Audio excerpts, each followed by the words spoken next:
Selamat siang, salam sejahtera untuk kita semua. Pada kesempatan hari ini, kami dari kelompok B1 akan mempresentasikan hasil diskusi kami. Sebelum presentasi dimulai, saya akan menjelaskan apa tujuan dibuatnya presentasi. Tujuan dibuatnya presentasi adalah untuk membujuk atau menginspirasi audiens untuk menerima ide, mengubah cara berpikir, atau meminta mereka melakukan suatu tindakan.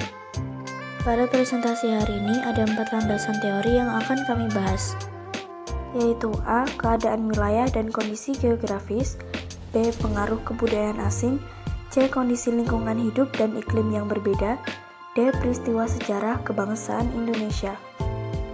Dan sumber materinya yaitu keberagaman dalam masyarakat Indonesia, baik gender, suku, budaya, ras, agama, dan antar golongan.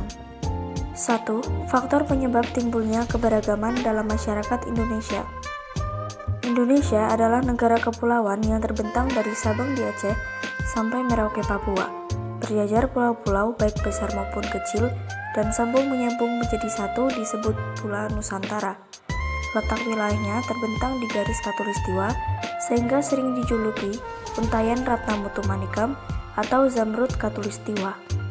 Karena adanya keberagaman suku bangsa tersebut, bangsa Indonesia dikenal pula dengan istilah multikultural, menunjuk pada keadaan sebuah masyarakat yang terdiri dari kelompok-kelompok atau suku-suku bangsa yang berbeda kebudayaan, tetapi terikat oleh suatu kepentingan bersama yang bersifat formal dalam bentuk sebuah negara.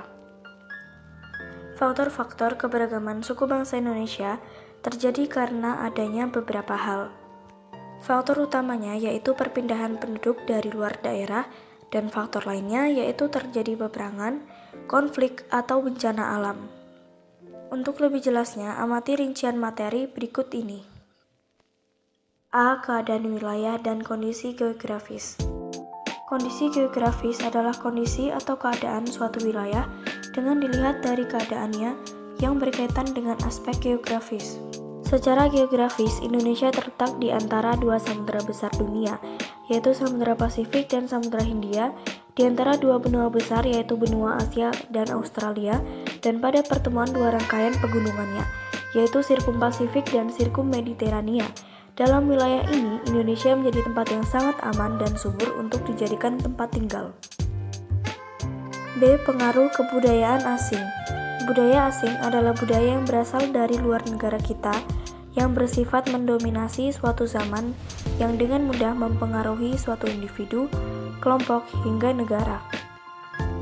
Berikut beberapa pengaruh adanya kebudayaan asing di Indonesia.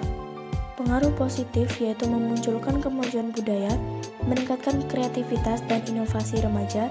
Pertukaran budaya memberi kesempatan remaja untuk maju, remaja semakin pintar dan berpikir kritis.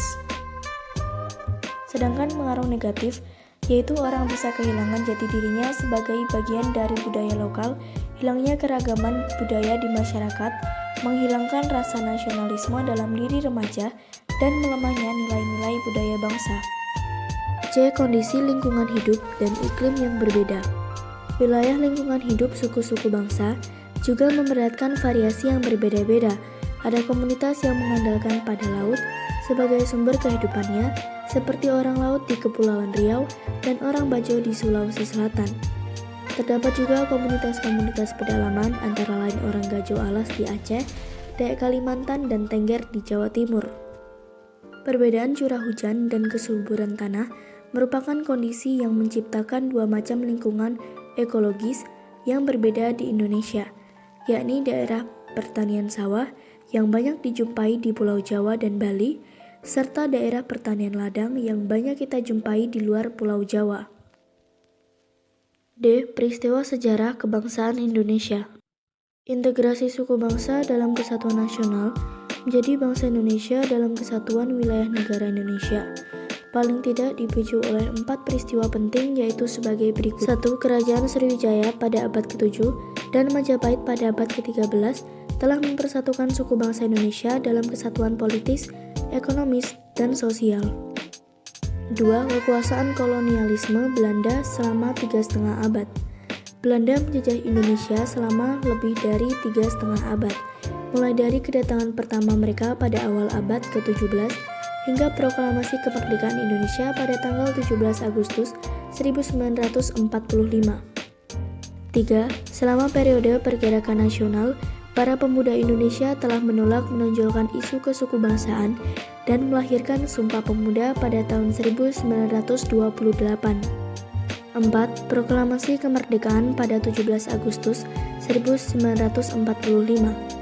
Peringatan Hari Kemerdekaan Indonesia merujuk pada peristiwa ketika Ir Soekarno pertama kalinya membacakan proklamasi kemerdekaan Indonesia pada 17 Agustus 1945.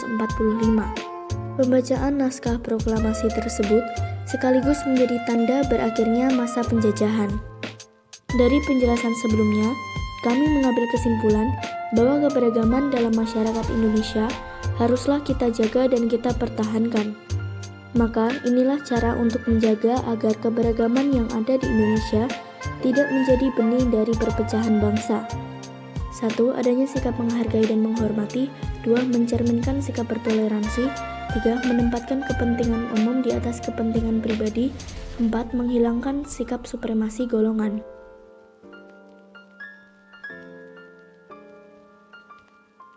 Mungkin sekian yang bisa kami sampaikan.